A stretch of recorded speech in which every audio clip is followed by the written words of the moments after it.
When it came time to kick me out of my own company, they called a board meeting. I'm like, what are we having a board meeting for? Oh, this, that thing. So I show up and basically they jump in and basically say, we're done with you.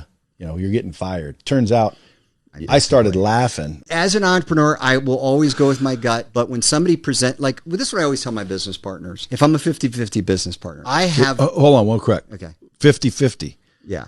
Always? Always. Here's the problem that I found with 50-50. And again, I've already solved it, but I can't wait to hear what you're going to say. Well, you've had success with it. Someone asked me the other day what percentage, and I said never 50-50, always 51-49. And the reason why is if two people have total equal shares, there can be an impasse, and now you have no ability to operate. There's two ways of doing that. If you set up an LLC in your management agreement, you can write that Sean has definitive answers on all things. Well, you know what I did? And thank God I did, because there was a Steve Jobs story. They tried to throw me out of this place, and it's my place.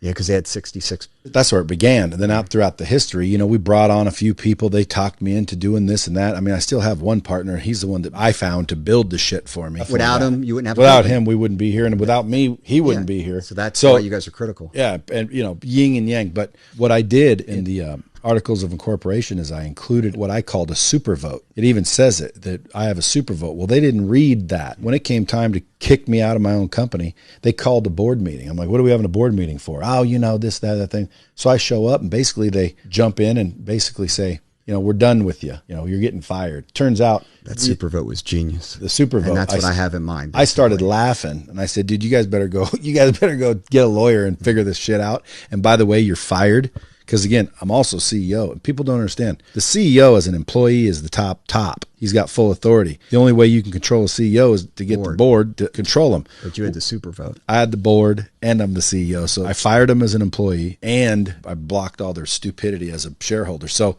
thankfully...